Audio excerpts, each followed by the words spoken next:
What is your desire? All right, but I get to stare at you luridly while you do so.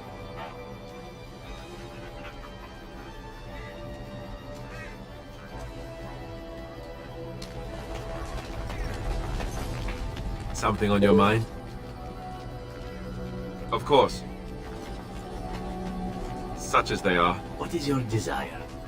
About the Grey...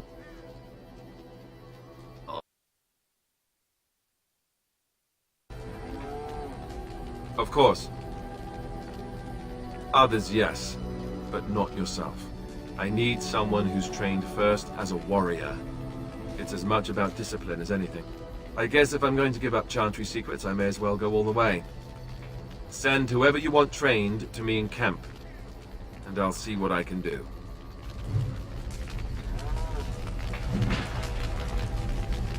I'm very happy you decided to destroy the anvil. That thing can do no good. I don't want to imagine how many souls were tortured by one man's desire. Ha!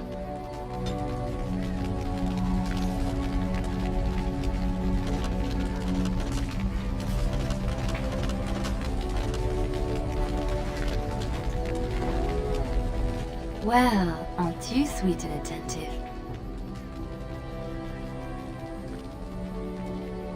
Of course. There are many rumors about spies, or legion or otherwise. What are you referring to exactly?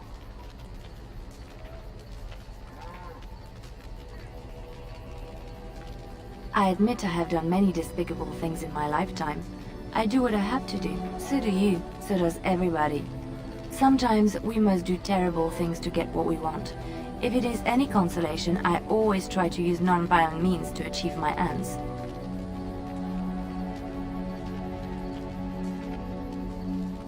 Some bards rely on torture to get what they want. It works effectively, as many will bend under the threat of bodily harm. But there are better ways, more subtle and kind. You will be surprised how easily a person will open up to you, even if all you offer is a listening ear. People respond eagerly to others who they believe understand them. They seek approval, friendship, sometimes love. This can be exploited.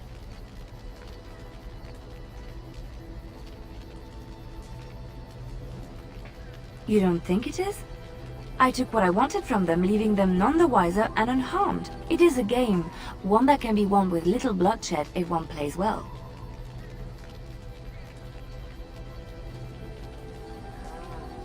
And crude. Why not make someone want to do what you suggest, instead of forcing them to do it?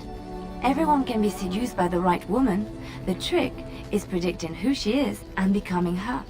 Master the game, and no one can resist you. If I might be so bold, yes, I was quite good at it. Sometimes, all I had to do was toss a glance and a smile. Men read promises into such things, and will go to great lengths to see that promise fulfilled. I could... what? Oh, aren't you funny? I see your point. We will slay this darkspawn using conventional means, pointy sticks and all that. But come, it is getting late, and there is much to be done.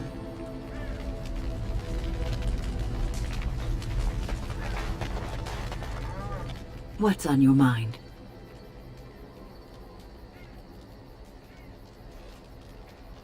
I have always had an affinity for the spirits of the Fade. As a child, I never feared my dreams, because I knew they were there.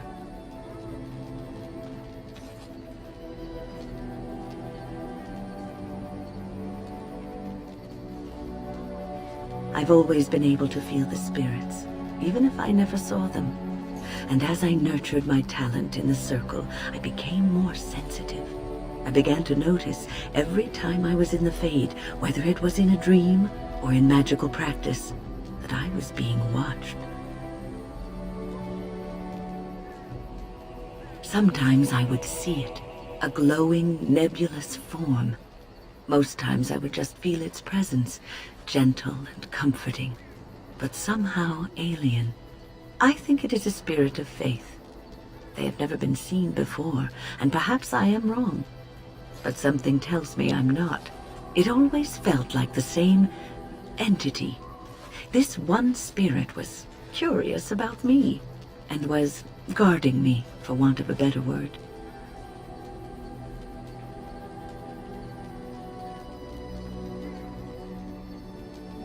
There were times when I was in the Fade that it seemed to stretch forth to shield me, keeping me safe. And I think it gave me strength in my most terrible battles, Ostagar being one of them.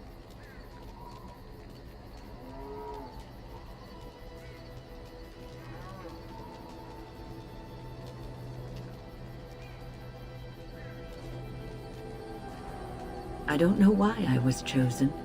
Perhaps it knew that there was something more that lay in store for me. I like to think that I was given a rare chance, and I'm going to make the best of the time so generously given to me.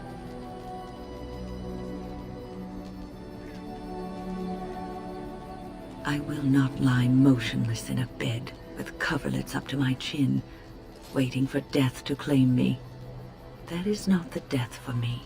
And so I will fight alongside the Grey Warden, and help prepare her for the task that is yet before her. So you had better listen to me, because I swear, if I should fall before the end and you don't seem to be doing things properly, I'll get up again to give you a good finger-wagging.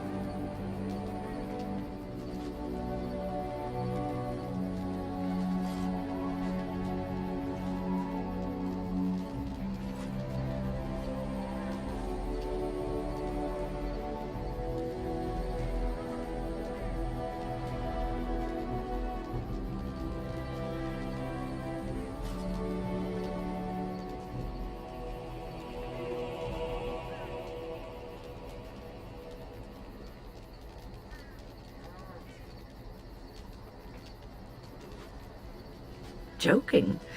Maybe. Maybe not. We'll see when the time comes, won't we?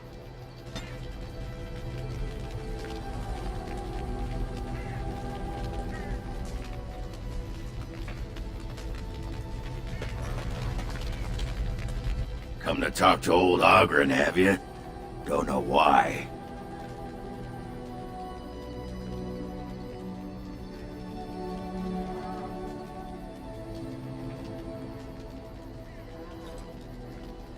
What about?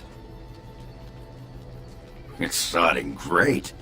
At first I was a little queasy with all that air, but there's just so much of it. No one has any idea who you are or what you're doing. And the ale? Ooh, who'd have thought ale made with grain? Aye, the surface is great. It's like a big, bright world of filth without a ceiling. My kind of place. Hey, let's go find something to kill, huh? All this talk makes my hands twitchy.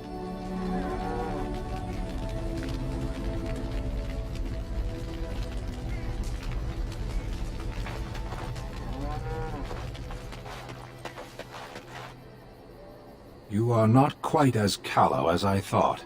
That is unexpected.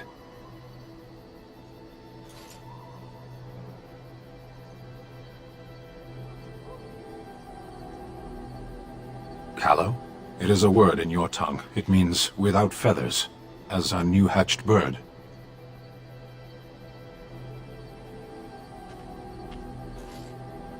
Then why ask?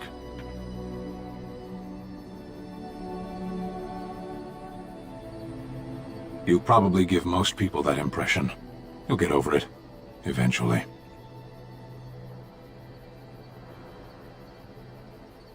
I have wondered that myself.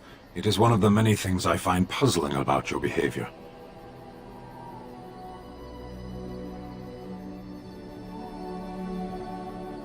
No, let's leave this discussion polite.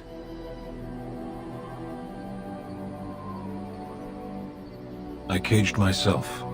A weak mind is a deadly foe, as you are no doubt aware. That is complicated. I told you before that I was sent here. I was not sent alone.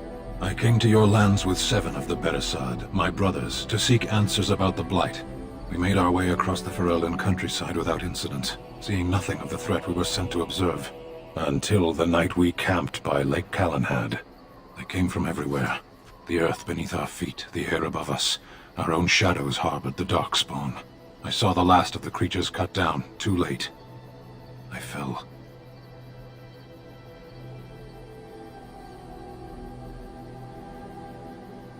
I heard the stories of Ostagar. Your kith stood their ground when others fled. No one can do more than that. I don't know how long I lay on the battlefield among the dead, nor do I know how the farmers found me. I only know that when I woke I was no longer among my brothers, and my sword was gone from my hand. Perhaps. I searched for it, and when that failed I asked my rescuers what had become of it. I killed them. With my bare hands. I did. I knew they didn't have the blade. They had no reason to lie to me. I panicked. Unthinking, I struck them down.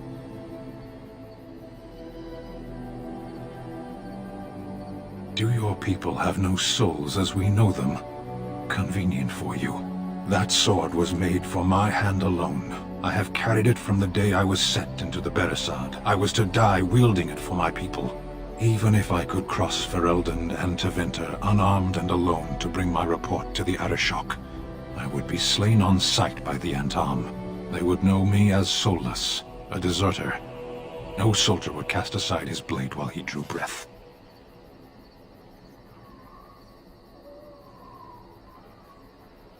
If I knew where to look, it would be in my hand now.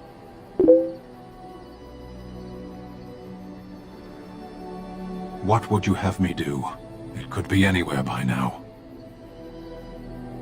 Near Lake Calenhad. Perhaps those words are empty, but thank you all the same.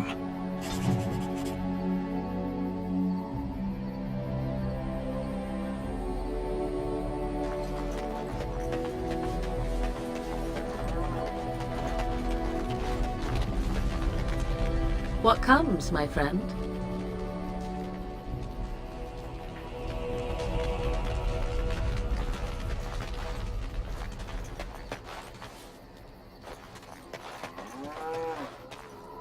I have a question for it, if it will indulge me. My understanding is that it encountered the smith named Caradin, he who was responsible for the creation of the golems, that he had become a golem himself. What I do not know is what became of him. Why did he not return with it? I would have many questions for him.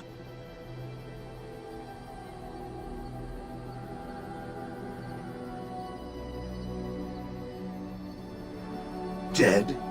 But did it kill him? Did he attack it? No. I see in its eyes. It does not tell me because it thinks I would not want to know the truth. Perhaps it is right. May I ask what became of the Anvil of the Void, assuming that it too still existed?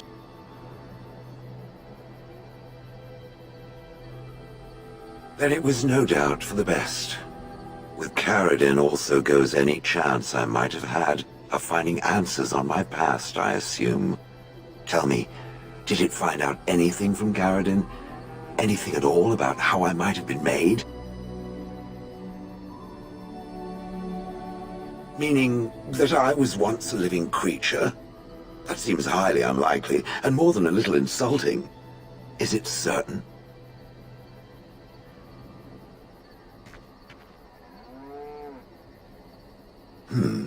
Was I forced into this?